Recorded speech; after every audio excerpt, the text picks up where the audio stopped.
নমস্কার সবাইকে, blog express চ্যানেলে আপনাদের সবাইকে স্বাগত জানাই। এখন বাজে 10:40-এর মতো। আমি এই ছাদের থেকে জামা কাপড় নিয়ে আসলাম। আমার ঘর পুরো ওলটপালট হয়ে আছে। এই যে এক গাদা জামা কাপড় এখানে উপর থেকে নিয়ে আসলাম। এখানেও এই টেবিল গোছানো বাকি, রান্নাও কিছুই করিনি, চালটা অবধি ভিজানো হয়নি আজকে। তো এই তো করবো আস্তে আস্তে। আর একটু বাড়িতে গেছিলাম, গিয়ে তারপরে একটু রোদে দাঁড়ালাম। তো রোদে দাঁড়ালে পরে আসতে ইচ্ছা করে না, ওই জন্য একটু লেট হয়ে গেল। আমার রান্নাবান্না কমপ্লিট, একদম রান্নাঘর পরিষ্কার। এই যে রান্নাঘর পুরো ক্লিন হয়ে গেছে। কিন্তু একটা জিনিস দেখাই, এই যে ঘরের অবস্থা এরকম। এই টেবিলটার অবস্থা এরকম দেখা যাচ্ছে। এই খালি রান্নাঘরটাই পরিষ্কার, রান্নাবান্না কমপ্লিট হয়ে গেছে, পরিষ্কার হয়ে গেছে। আর বাকি এখন এই ঘর ওই ঘর পরিষ্কার করতে হবে। এই ঘরের অবস্থা খুব খারাপ। এই যে এই ব্ল্যাঙ্কেট নিয়ে গুছাতে হবে। তো ওই জন্য এক এক করে একদিক করে করলাম। রান্নাঘরটাও রান্না করে টোরে কমপ্লিট করে নিলাম। এখন আস্তে আস্তে এই দিকটা করে নেব। আর কারণ কি দুই দিকে গেলে পরে না কীরকম তাড়াহুড়া লাগে, তো করা যায় না ঠিক মতো। তো ভাবলাম তাহলে রান্নাটা করে নিই, রান্নাটা হয়ে যাবে। রান্না করতে করতে বাসন মাজা হয়ে গেছে, কমপ্লিট হয়ে গেছে। তো ভাবলাম রান্নাটা করে নিলে পরে সুবিধা। তখন করি আস্তে আস্তে এগুলো ক্লিন। তারপরে স্নান টান করবো। এখন কটা বাজে একটু দেখি। এখন বাজে ওই 1:15 মতো, 1:15 মতো বাজে। আর আজকে আমাদের এখানে কারেন্ট নেই, সকাল থেকে কারেন্টটা নেই। মনে হয় 4টা-5টার দিকেই আসবে। আর এমনি ঠান্ডার দিন তো কারেন্টের অত দরকার পড়ে না, খালি জল থাকলেই হলো, ফ্যান তো চালানোর দরকার নেই। তো ঠিক আছে, আমার কাজটা মোটামুটি হয়ে গেছে বলতে খালি ঘরটা ঝাড় দিয়ে মুছবো। আর এই জামা কাপড়গুলো পরেই গুছাবো। আমার স্নান টানও হয়ে গেছে, আমার। আর খাওয়া দাওয়া হয়ে গেছে। এখন বসলাম, এই যে জামা কাপড়গুলো যে আছে এগুলো গুলটুস আস্তে আস্তে এগুলোকে গুছাবো। এগুলো গুছিয়ে রাখি, অনেকগুলো আছে, কালকে অনেক ধোয়া কাচা করছে না, অনেক রয়ে গেছে। তো ওগুলো গুছাই। আর গুলটুস আসার তো টাইম আছে, এখনো 3টা 5 বাজে। তো গুছিয়ে নিই, পরে গুলটুস আসলে দেখা হচ্ছে। এই যে এখন বাজে হচ্ছে 4:15। এই যে গুলটুস আসলো স্কুল থেকে, আজকে তাড়াতাড়ি আসছে, তাই না?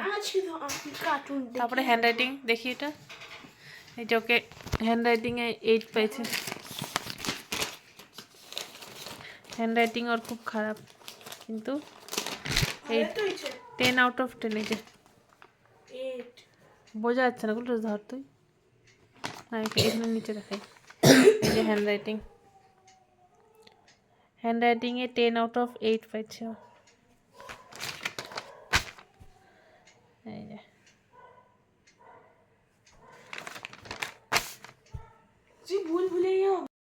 জামা কাপড় ছাড়ুক, তারপরে খাওয়া দাওয়া করুক। তোর আজকে 8 আছে, কিন্তু আজকে 5টা থেকে 8ও আছে। আজকে আর ঘুমাতে পারবে না। তো 8 থেকে এসে আবার টিউশন, 8 থেকে আস্তে আস্তে ওর 6:25 মতো হয়েই যায়। আর 7টা থেকে ওর টিউশন আছে। তো ঠিক আছে, খাওয়া দাওয়া করুক। ও খাওয়া দাওয়া করে একটুখানি রেস্ট করুক। কী হয়েছে?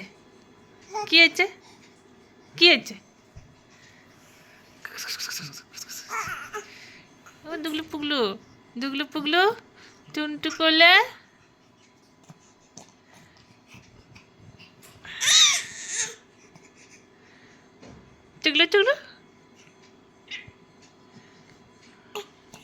দুগলু আসছে আমাদের বাড়িতে বিকালবেলা। সারা দুপুর ঘুমায়নি, তাই ঠাম্মি আমাকে দিয়েছে, ঠাম্মি আমাকে দিল ঘুম পাড়া। দুপুর ঘুমায়নি বলে।